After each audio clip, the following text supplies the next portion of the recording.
우리 오늘 본문에 있는 요한복음 3장 16절은 예수님을 믿는 사람이라면 거의 누구나 다 알고 있고 소중히 여기고 가장 사랑하는 말씀이 아닐까 생각합니다. 다시 우리 볼까요? 하나님이 세상을 이처럼 사랑하사 독생자를 주셨으니 이는 그를 믿는 자마다 멸망하지 않고 영생을 얻게 하려 하심이라. 언제 들어도 좋고 언제 보아도 위로가 되고 그런 하나님의 사랑의 약속이자 우리를 향한 사랑의 표현이 되는 구절이죠. 복음의 핵심과 정수가 담겨 있고 응축되어 있는 구절이 아닌가 생각합니다.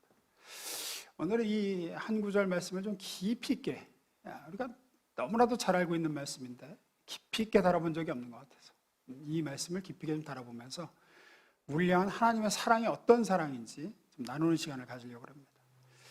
두 가지를 좀 나눠보려고 그러는데요. 하나씩 보겠습니다. 첫 번째 읽어봅니다. 시작.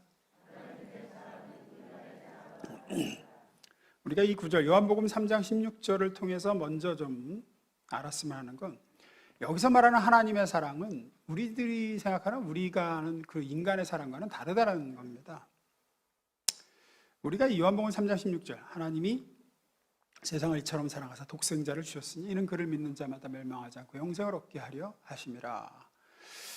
이 구절을 인간의 사랑의 기준으로 생각하면 어떻게 자꾸 생각되냐면, 하나님이 우리를 이렇게 사랑하셔서 예수 그리스도를 보내주시고 나를 대신해서 그를 벌하시고 죽이셨는데, 하나님이 이렇게 우리를 사랑하셨으니까 우리도 그 사랑에 당연히 보답을 해야 된다. 또 반응을 하고 살아요. 올바른 반응을 하고 살아야 된다. 이걸 자꾸 이렇게 이해하는 경향이 있습니다. 이렇게 이해하는 게 왜 문제가 되냐면, 하나님의 사랑을 자꾸 인간 사랑의 수준으로 격화시키게 돼요. 그러면 어떤 식이냐면, 손뼉 좀 마주쳐야 소리 나는 거다. 하나님이 우리를 이렇게 사랑했으니까 너도 거기에 맞춰서 손뼉을 이렇게 하이파이브를 해야 그 하나님의 사랑이 완성이 되는 거고 결실이 되는 거지, 안 그러면 하나님의 짝사랑으로 끝나는 거다. 이렇게 생각하는 거죠. 사랑은 둘이서 완성하는 작품이다. 인간의 사랑은 그렇죠. 그러나 하나님의 사랑은 그렇지 않습니다. 우리는 자꾸 그렇게 생각합니다. 그래서 두 남녀가 서로를 너무 사랑하는데 양가 집에서 반대를 해. 극심하게 반대를 해. 그래서 이제 어린 나이에 둘이 도망쳐서 같이 사는 거죠. 근데 둘 다 아직 어리고 배운 것도 없고, 그래서 제대로 된 직장을 잡기도 어렵고, 그러니까 이제 먹고는 살아야 되니까 남자가 새벽에 이제 용역업소 나가고 힘들게 날품을 팔아가지고 생활하는데, 이제 처음엔 그 뜨거웠던 사랑이 이제 식어지고, 여자가 이제 이렇게 사는 게 심심하고 따분하고 재미없고, 나 이렇게 살 사람 아닌데, 그래갖고 이제 남자가 막노동에서 벌어온 돈으로 클럽 가가지고 이제 놀고, 그러다 거기서 어떤 놈하고 눈 맞아가지고 이제 도망가 버리고, 나중에 그걸 알게 된 남자는 이제 막 배신감에 분노하고 이제 사랑이 파국으로 끝나는 이런 이제 얘기들도 많고, 드라마도 있고 영화도 있고, 이런 류의 이야기의 저변에 깔려 있는 생각이 뭡니까? 아무리 한쪽이 이쪽을 사랑해도 같이 똑같이 서로 사랑하지 않으면 그 사랑은 완성될 수 없다. 이런 걸 보여주는 거죠. 외사랑은 안 된다. 손바닥도 아까 말했지만 손바닥도 마주쳐야 소리 나듯이 사랑이 어떻게 혼자 되는 거냐. 사랑은 혼자 할 수 있는 게 아니며 상대방이 호응하지 않는 한은 결코 결실할 수 없는 것이다. 이게 이제 인간의 사랑이죠. 이게 우리가 가지고 있는 틀입니다. 사랑에 대한.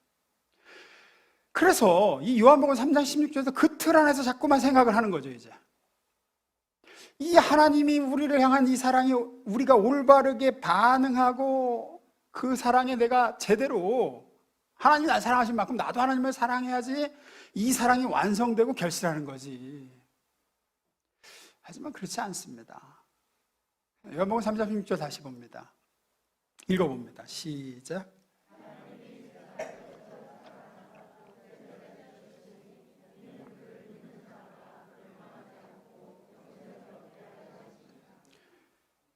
여러분, 이 구절에서 제일 중요한 단어 하나를 꼽아서 밑줄을 그라 그러면 여러분 어디에다 그시겠습니까?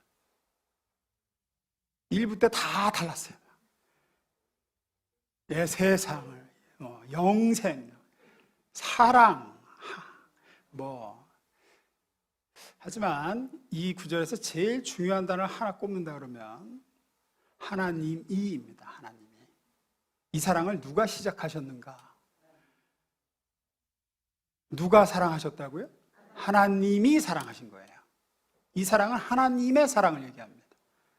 하나님이 세상을 이처럼 사랑하사. 하나님이 독생자를 주셨고 하나님이 그를 믿는 자마다 멸망하지 않고 영생을 얻게 하려 하시려고 그렇게 사랑하셨다는 얘기를 하죠. 다시 묻습니다. 누가 사랑하셨다고요? 하나님이 사랑하셨어요. 이걸 놓치면 우리는 자꾸만 인간의 사랑으로 이 사랑을 가져가서 해석을 하는 거예요. 하나님이 너를 이렇게 나를 이렇게 사랑하셨다. 네가 최소한 양심이 있으면 너도 하나님을 똑같이 사랑해야 되는 거 아니야. 그 사랑에 보답을 해야지. 네가 하나님을 사랑하지 않고 올바로 반응하지 않으면 아무리 하나님이 널 사랑해도 이 사랑은 결실할 수 없고 완성되지 않는다. 이런 식으로 이제 접근을 하는 거죠. 하나님이 사랑의 손을 내밀었으면 나도 그 사랑에 맞장구를 딱 쳐야 이 사랑이 결실을 할 수 있는 거야. 왜 자꾸 그러느냐? 우리 인간은 사랑이라는 걸 온전히 이룰 수 있는 능력이 없는 자들입니다. 우리는 근본적으로 이기적인 존재예요. 근본적으로 이기적인 존재예요. 사랑을 제대로 알지도 못하고 그 사랑을 제대로 할 힘도 없습니다. 유한한 사랑을 하고 있는 존재들이 우리 인간이죠. 우리 인간은 자기가 낳은 자녀조차도 온전히, 무한히, 조금의 변함없이 영원히 사랑할 능력이 없습니다. 가장 세상에서 큰 사랑이라는 모성애, 그 엄마의 사랑조차도 완전 무결하며 온전하며 조금도 변함없으며 낡아지지 않으며 영원 무궁히 사랑할 수 있는 존재는 없습니다. 우리는 그렇게 못해요. 인간이라서. 그래서 그런 존재인 나를 하나님께 대입해서 하나님의 사랑도 자꾸 그렇게 생각하는 거죠. 하나님이 나를 향해서 이렇게 제시한 사랑에 내가 어떻게 반응하냐에 따라서 그 사랑이 좌우되고 실패할 수도 있고 성공할 수도 있고 이렇게 생각합니다. 하지만 절대 아닙니다. 하나님은 인간이 아니시기 때문입니다. 하나님은 그렇게 작은 분이 아니십니다. 하나님은 자기가 계획하시고 작정하시고 추진하는 일을 실패하시는 분이 아닙니다. 그건 사랑에서도 마찬가지입니다. 우리가 어떻게 하느냐에 따라서 그 사랑이 실패할 수도 성공할 수도 아닙니다. 그렇지 않습니다. 인간의 사랑은 그렇습니다. 내가 아무리 어떤 대상을 사랑해도 그 대상이 반응을 제대로 못하면 그 사랑은 파국이 될 수도 있고 실패할 수도 있죠. 그러나 하나님의 사랑은 그렇지 않다는 겁니다. 따라서 우리 인간의 사랑 이야기로 하나님의 사랑을 이해하려고 해서는 안 됩니다. 우리가 하나님을 향해서 믿는다, 하나님을 향해 믿음이 있다라고 할 때 그 믿음은 어떤 믿음입니까? 하나님은 천지를 창조하신 분이시고 못할 일이 없이 전능하신 분이시고 한 번 계획하신 일은 이미 이루어진 거나 다름이 없는 분이다. 아직 이루어지지 않은 건 그분의 때가 아직 되지 않아서 그렇지 하나님이 약속하신 건 반드시 이루어진다. 이게 우리의 믿음이죠. 이 믿음은 하나님의 사랑에도 똑같이 적용이 돼야 돼요. 그 절대성과 전능성의 틀 안에서 하나님의 사랑을 이해해야 됩니다. 따라서 오늘 본문에서 하나님이 세상을 이처럼 사랑하셨다는 말 속에 하나님은 나를 사랑하시기로 오래전에 작정을 하셨다는 거고 얼마만큼? 독생자, 하나뿐인 아들을 나하고 맞바꾸실 만큼 사랑하시기로 작정하셨다. 따라서 이 일, 우리를 사랑하기로 한 이 하나님의 작정은 천하가 두 쪽 나도 이루어지고야 마는 겁니다. 하나님의 집요한 의지가 들어있는 사랑이에요. 인간 사랑의 집요함도 놀라울 때가 있습니다. 여러분 정말로 사랑하면 아무도 못 말리죠. 못 말립니다. 말리면 말릴수록 더 불타오르고 역사 속에 보면 죽음도 불사하는 경우도 있습니다. 죽음도. 인간 사랑의 집요함도 놀라워요. 그래서 사랑에는 국경도 없고 뭐 나이도 없고 아무것도 없다. 다 초월한다 그러죠. 그게 인간의 사랑의 집요함인데 하물며 하나님의 사랑을 누가 저지할 수 있습니까? 로마서 8장 35절부터 8절에 이렇게 얘기하죠. 누가 우리를 그리스도의 사랑에서 끊으리요? 환난이나 곤고나 박해나 기근이나 적신이나 위험이나 칼이랴. 사도 바울이 얘기합니다. 내가 확신하노니 사망이나 생명이나 천사들이나 권세자들이나 현재일이나 장래일이나. 그러니까 앞으로 무슨 일이 닥쳐도 하나님의 사랑에서 우리를 못 끌어놓는다. 그죠? 능력이나 높음이나 기품이나 다른 어떤 피조물이라도 우리 주 그리스도 예수 안에 있는 하나님의 사랑에서 끊을 수 없으리라. 이게 하나님의 사랑입니다. 여기에는 우리 자신도 포함되어 있어요. 네가 어떻게 한다 쳐도 하나님의 사랑에서 너를 끊어놓을 수는 없다. 네가 하나님을 수도 없이 미워하고 하나님을 떠나고 등 돌리고 거부해도 그 사랑을 하나님은 자기가 시작한 사랑을 이루시는 분이야. 사도 바울이 왜 이렇게 표현하냐면 하나님의 사랑은 집념이 있기 때문에 이루시기까지 쉬지 않는 의지요, 목적을 달성하고야만은 열정이고 열심인 것을 말하고자 해서 그렇습니다. 아무도 못 말린다. 하나님의 사랑은, 너를 향한 하나님의 사랑은 누구도 못 말린다. 네가 하나님 미워해봐라. 하나님이 너를 향한 사랑이 실패하고 중단되나. 따라서 이 요한복음 3장 16절에 하나님이 세상을 이처럼 사랑하셨다 할 때 그 사랑이란 전지전능하시고 완전하신 하나님께서 사랑하시는 사랑으로서 인간과 같이 실수하고 실패하는 사랑이 아니라 시작하시고 계획하고 만명한 것은 조금의 실수도 없이 반드시 이루시고야만은 그 하나님의 사랑입니다. 이걸 왜 이렇게 제가 강조하냐면 전에도 강조했고 지금도 강조하고, 우리가 하나님의 사랑을 이야기할 때마다 갖는 가장 큰 불안함이 뭐냐? 하나님이 나를 이렇게 사랑하셨는데 나는 그 보답으로 뭘 내어놨는가? 내가 이렇게밖에 못하니, 하나님이 아무리 날 사랑하셔도 내가 이렇게밖에 못하니 하나님도 지치실 거야, 나를 향한 사랑에서. 이런 생각을 하는 거죠. 우리 찬송가에도 있죠. 내 너를 위하여 몸 버려 피 흘려 내 죄를 속하여 살 길을 주었다. 후렴에서 뭐라 그럽니까? 널 위해 몸을 주건만 너 무엇 주느냐 그러죠. 너 무엇 주느냐. 이런 식의 생각은 영적으로 성숙한 사람으로서, 신앙에 철든 사람이 자기 자신을 돌아보면서 내가 하나님을 향해 더 사랑해야지 라는 생각으로 하나님 앞에 자기 자신을 바로잡고 헌신하기 위한 자기 채찍질로서는 옳은 접근이에요. 바람직한 생각입니다. 주님이 나 이렇게 사랑하셨는데 나는 주님이 요만큼도 사랑 못하는 것 같아서 가슴을 치고, 이런 거는 바람직합니다. 하지만 이것을 가지고 주님은 나 이렇게 사랑하셨는데 나는 내가 주님의 사랑에 내가 이만큼 보답을 해드렸으니까 나를 향한 하나님의 사랑이 내가 하나님께 보답해 드린 것으로 인해서 완성되었고 결실되고, 내가 이제 그러니까 난 구원받은 존재가 맞다, 이런 구원의 근거로 삼는다든지, 내가 그 사랑에 이렇게 보답을 못하니 내가 구원받은 사람이 아닌 것 같다, 하나님이 날 향한 사랑을 거두실 것 같다, 이렇게 적용하는 것은 틀린 적용이라는 겁니다. 하나님의 사랑은 인간인 우리의 사랑처럼 우리의 반응이나 노력 여하에 따라 실패할 수도 짝사랑으로 끝날 수도 있는 그런 유한하고 부족한 사랑이 아닙니다. 찬송가 421장에 잘 표현해놨어요. 볼까요? 가사 좀 띄워주세요. 우리는 주님을 늘 배반하나. 우린 진짜 그러죠. 하루에도 여러분 주님을 외면하고 우리가 주님을 거부하고 주인으로 안 삼고 내가 주인 자리를 차지하고 하나님 밀어낼 때가 한두 번이 아닌 게 우리입니다. 그렇게 늘 배반합니다. 자기의 가장 소중한 아들을 내어주셔서 사랑한 그 사랑에 우리는 제대로 반응한 적이 많지 않습니다. 그러나 내 주 예수 여전히 날 부르사 그 참되신 사랑을 어떻게 하신대요? 베푸시나니. 우리가 배반을 하든 어쩌든 하나님은 늘 그 사랑을 베푸시나니 내 형제여 주님을 곧 따르라. 참 제대로 하나님의 사랑을 표현한 찬송 가사가 아닌가 싶습니다. 하나님의 사랑을 인간의 사랑처럼 나와 하나님의 합작품이라고 생각하지 마십시오. 하나님이 50%하고 내가 50% 채워야 그 사랑이 이렇게 완성되고, 내가 하나님은 나를 이렇게 사랑하는데 나는 사랑을 못했으니까 이 사랑은 꽝 됐다. 아닙니다. 우리는 하나님을 사랑하는데 실패할 수 있어도 하나님은 실패하지 않으십니다. 우리가 하나님을 사랑하는 데까지 끌고 가시는 분이시고 그 시작하신 사랑을 온전히 이루시는 분이심을 믿으시기를 주의 이름으로 축원합니다. 두 번째로 넘어가 보겠습니다. 읽습니다. 시작. 첫 번째 대지하고 연결되는데요.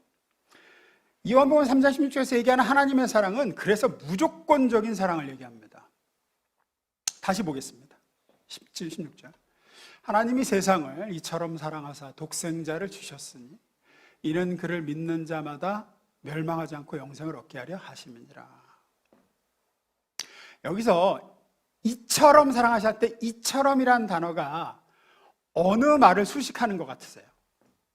하나님이 이처럼 사랑하셨다 할 때 이처럼은 뭘 수식하는 걸까요? 독생자를 주셨으니, 그걸 수 있죠. 그렇죠. 그걸 수도 있고, 또 사랑하사가 될 수도 있고. 근데 그건 16절만 놓고 볼 때는 그렇게 보이죠.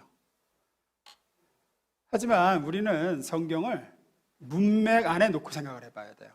늘 구절 하나만 놓고 생각하지 말고 성경을 이 구절이 어떤 문맥 안에 있는지를 봐야지 대단히 중요합니다. 한 구절만 놓고 봐도 이 구절 3장 10절이 은혜로운 말씀이지만 요 구절만 놓고 보면은 많은 걸 놓치게 돼요. 잘 보시면 우리 16절 하반절 구절이 15절과 일치합니다. 띄워주세요. 16절 하반절이 그러죠. 이는 그를 믿는 자마다 멸망하지 않고 영생을 얻게 하려 하심이라. 이게 16절 하반절이죠.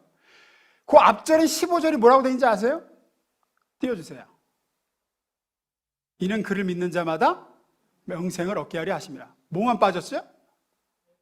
멸망하지 않고만 빼고 똑같죠? 이게 뭘 얘기하는 거냐면 요한복음 16절은 요한복음 14절, 15절을 반복해 놓은 거예요. 다른 약간 바꿔서 반복하는 얘기예요. 그래서 15절이 16절 하반절과 똑같은 겁니다. 그러면 잠깐 띄워놔주세요. 16절 하반절이 15절과 같으면 16절 상반절은 어디하고 같을까요? 14절과 같습니다. 띄워주세요. 모세가 광야에서 뱀을 든 것 같이 인자도 들려야 하리니. 이게 전혀 다른데요? 그러시지만 아닙니다. 같은 내용입니다. 대조를 좀 해볼게요. 하나면에 좀 띄워주세요. 모세가 광야에서 뱀을 든 것 같이 인자도 들려야 하리니가 하나님이 세상을 이처럼 사랑하사 독생자를 주셨으니와 같은 맥락이고, 15절 이는 그를 믿는 자보다 영생을 얻게 하려 하심이니라와 16절 하반절에 이는 그를 믿는 자보다 멸망하지 않고 영생을 얻게 하려 하심이니가 같은 맥락이에요. 구조가 그렇게 되어 있어요. 14, 15절의 내용을 16절에서 한 번 더 강조한 거예요. 그러니까 16절에서 말하는 하나님이 세상을 이처럼 사랑하실 때 이처럼은 뭘 얘기하는 것 같으세요? 모세가 광야에서 뱀을 든 것 같이 하나님의 독생자를 나무에 매달아 들 만큼이라는 의미입니다. 그게 이처럼의 의미예요. 그러면 모세가 광야에서 뱀을 든 건 뭘 얘기하는 거냐? 이걸 이해하려면 민수기 사건을 좀 살펴볼 필요가 있습니다. 민수기 21장으로 가봅니다. 제가 있습니다. 백성이 하나님과 모세를 향하여 원망하되, 출애굽했을 때 광야에서 하나님과 모세를 원망합니다. 이스라엘 백성이 어찌하여 우리를 애굽에서 인도해내어 이 광야에서 죽게 하는가? 맨날 나오는 레파토리죠. 이곳에는 먹을 것도 없고 물도 없도다. 우리 마음이 이 하찮은 음식을, 하나님이 하늘에서 내려주신 만나를 하찮은 음식이라고 그러죠. 싫어하노라 하매 여호와께서 불뱀들을 백성 중에 보내어. 불뱀은 물리면 불에 데인 듯이 고통스럽다가 죽는다 그래서 불뱀이라고 불렀다고 합니다. 독사죠. 사막에는 독사인데. 그 뱀들을 백성 중에 보내 백성을 물게 하심으로 이스라엘 백성 중에 죽은 자가 많은지라. 7절. 백성이 모세에게 이르러 말하되 우리가 여호와와 당신을 향하여 원망함으로 범죄하였사오니 여호와께 기도하여 이 뱀들을 우리에게 떠나가게 하소서 하매 하소. 모세가 백성을 위하여 기도하매. 8절 읽습니다. 시작.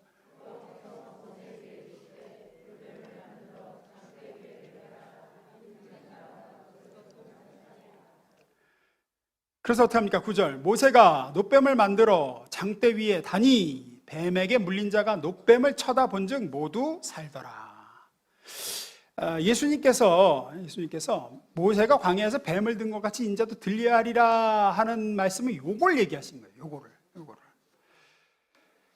이 이스라엘 백성이 하나님을 원망하니까 하나님이 독사를 보내서 독사에 물려 사람들이 죽어갑니다. 모세가 기도하니까 하나님이 야, 뱀을 만들어서 나무 장대 위에다 달아서 높이 들어라. 그걸 쳐다보는 사람마다 살 것이다. 그래서 모세가 뱀을 만들어서 올려 달죠. 왜 그러세요? 네. 그러니까 그걸 쳐다보는 사람마다 다 살았습니다. 여러분, 성경에서 뱀은 딱 한 군데 빼고는 잠언에서 비둘기처럼 순결하고 뱀처럼 지혜로워라 할 때 거기 빼고는 전부 뭐를 상징하는 거로 등장합니까? 사탄, 또 마귀, 또 죄의 상징으로 등장하죠. 성경에서 뱀이 좋게 등장한 건 아까 말씀드린 그 뱀처럼 지혜로워라 그거 빼고는 다 그래. 다 마귀, 사탄, 죄의 상징으로 등장해요. 첫 성경인 창세기에서도 그렇고 마지막 성경 계시록에서도 그래요. 그런데 그 뱀을 나무에 높이 달았습니다. 그 죄를 상징하는 뱀을 나무에 달았습니다. 왜 나무에 달았을까요? 나무에 단 건 어떤 의미일까요? 신명기 21장 23절 봅니다. 읽습니다. 시작.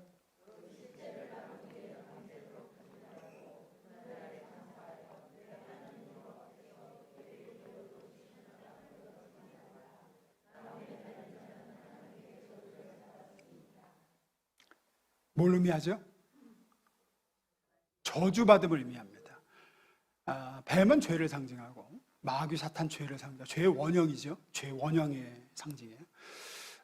그것을 나무에 달았다는 건 하나님께 저주를 받았다라는 의미로 나무에 답니다. 자, 다시 요한복음 3장 14절 봅니다.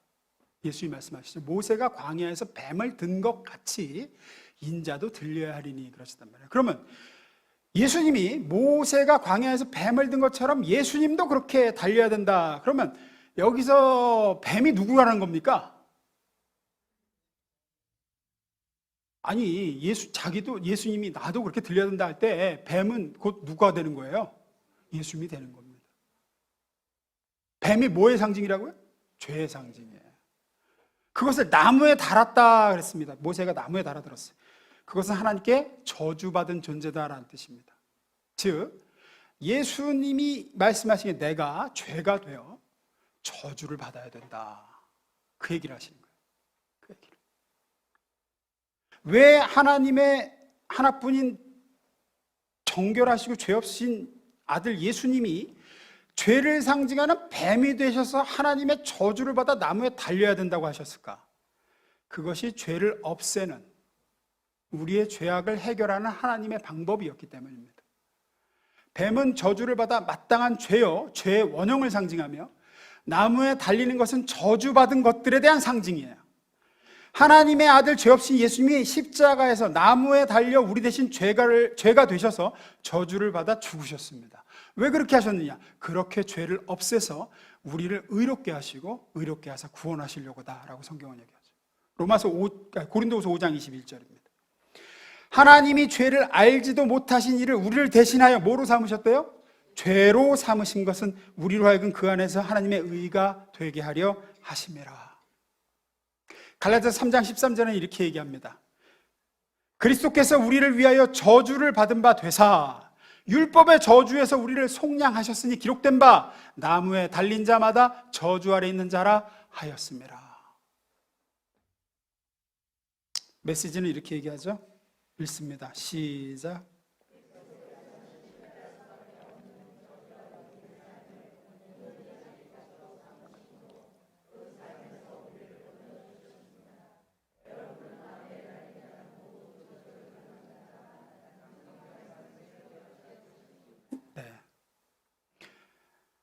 따라서 모세가 광야에서 뱀을 든 것 같이 인자도 들려하리라는 말씀은 내가 나무에 달려 죄가 되어 저주를 받음으로 내가 너희 죄를 없앨 거다. 너희가 고쳐질 거고 죄에서 놓여서 의롭게 되고 해방되어 구원받을 거다라는 말씀이죠. 따라서 우리가 암송하는 하나님이 세상을 이처럼 사랑하사 할 때 이처럼은 그걸 얘기하는 거예요. 본인이 죄가 되어 나무에 달려 저주를 받을 것, 그만큼 하나님이 독생자 자기 아들 예수를 죄인으로 만들어 저주의 나무에 달아 매는 대가를 치르시기까지 사랑하셨다는 뜻입니다. 이처럼은 그걸 얘기합니다. 하나님의 우리를 향한 이 사랑은 그러면 언제 시작됐습니까? 인간이 우리가 하나님을 알았을 때입니까? 아직 몰랐을 때라고 얘기합니까? 아직 몰랐을 때라고 얘기합니다. 하나님이 누구신지도 몰랐을 때 이 사랑은 시작됐다고 얘기합니다. 하나님은 자기 아들을 죽여 하나님을 알지도 못하는 우리를 구원하기로 작정하셨다고 얘기해요. 또 우리 편에서 하나님께 우리를 죄에서 구해달라고 막 부르짖고 이 죄를 용서해달라고 간구하고 그래서도 아닙니다. 죄가 뭔지도 모르고 죄하고 하나 되어 죄에 절여져 살던 존재인데 자기들이 어떤 처지인지도 모를 때 하나님은 자기 아들을 죽여 우리를 살리시기로 결정하셨다라고 얘기해요. 로마서 5장 8절에 그렇게 얘기하죠. 읽습니다. 시작.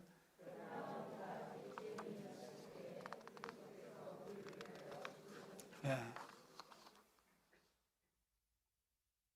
우리가 아직 죄인이죠. 하나님이 누군지도 모르고 내 처지가 어떤지도 이렇게 살다가 어디로 가는지 아무것도 모를 때 하나님은 자기 아들을 우리를 위해서 죽이셨다. 따라서 이 얘기는 뭐냐? 우리가 어떻게 하느냐에 따라서 좌우되는 그런 사랑이 아니었다는 겁니다. 우리는 자꾸 이렇게 생각하죠. 내가 맨날 이 모양인데도 하나님이 나를 사랑하실까? 이런 꼬라지여도 하나님은 나를 사랑하시나? 맨날 똑같은 죄를 반복하는데 하나님도 그 사랑에 지치시지 않겠는가? 아니라는 거죠. 내가 하나님을 알기도 전에 지금은 알기라도 하자. 하나님이 누구신지. 또 죄가 죄인 줄 알고 괴롭기라도 하잖아요, 마음속에.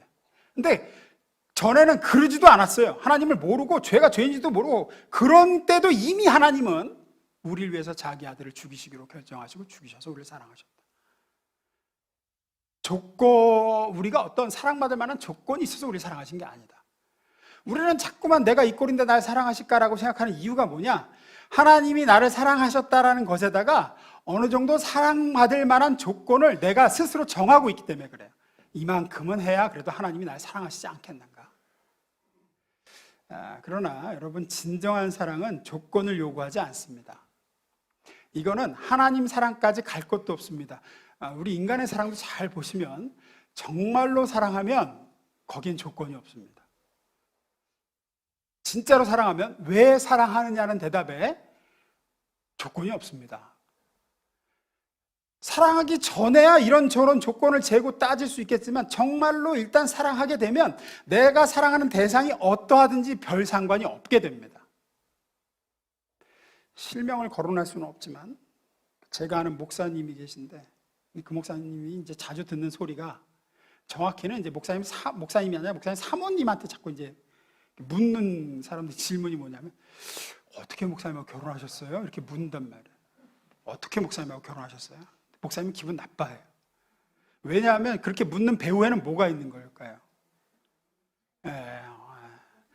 어떻게 그렇게 못생긴 사람하고 이쁜 사모가 결혼을 했을까? 이제 이걸 자꾸 묻는 거예요. 그걸 궁금해서 아깝다, 짝이 기운다 이러니까 자꾸 어떻게 결혼했어요? 묻는단 말이에요. 그래서 이제 목사님 기분 나빠요. 내가 어때서 그러냐 그러고 저도 농담으로 이제 그래서 사모님 협박당하셨냐고, 그래서 결혼하냐고 물었고 그때 집안 형편이 어려워서 자기를 희생하는 마음으로 결혼하셨어요? 이렇게 묻기도 하고 그러는데 제가 보기에도 객관적으로 목사님은 키가 작아요. 그리고 뚱뚱해.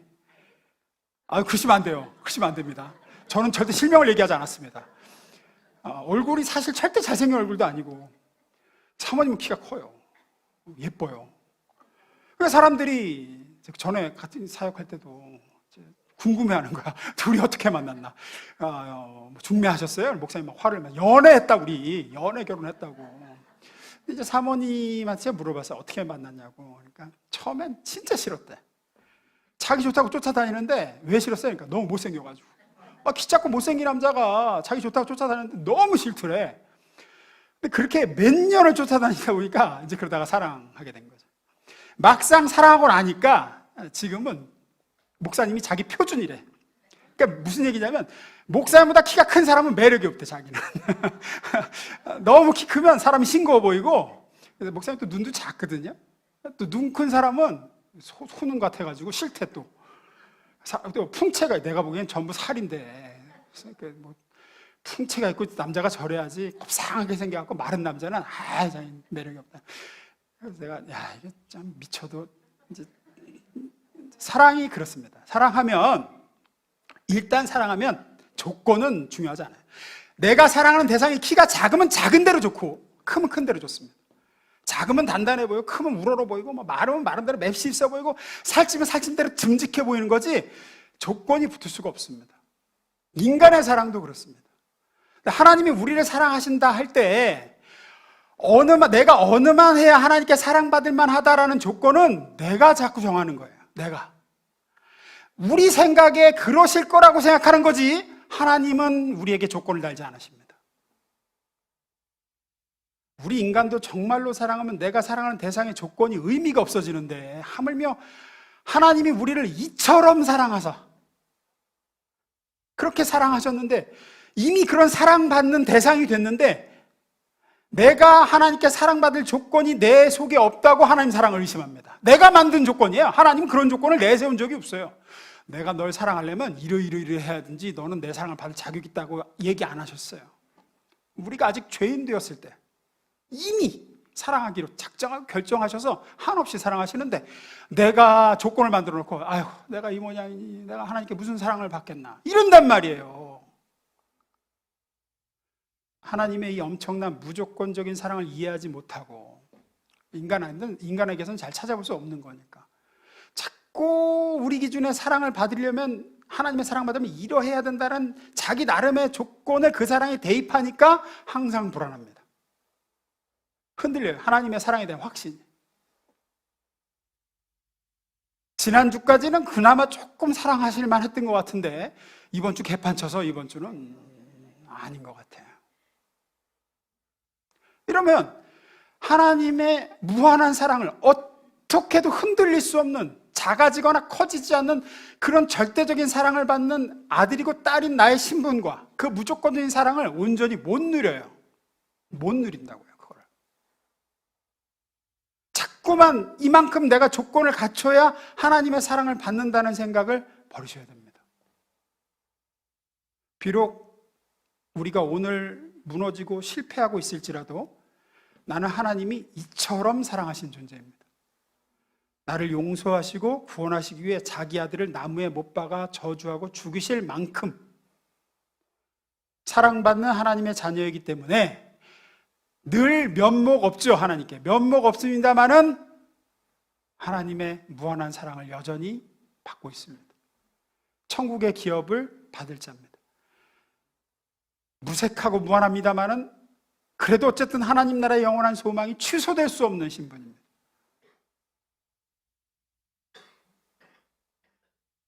하나님은 말씀하십니다. 너를 그런 존재로 만들려고 내 아들 예수 그리스도를 못 박아 나무에 내가 매달았다. 이것이 우리 구원의 근거요, 힘의 원천이요, 우리 자신을 볼 때마다 흔들리고 무너질 수밖에 없지만 그럼에도 하나님 앞에 담대할 수 있는 근거죠. 하나님 날 여전히 사랑하신다. 이 문제 때문에 사도 바울은 로마서 8장에서 그 유명한 말씀을 남겼습니다. 로마서 8장 32절입니다. 읽습니다. 시작.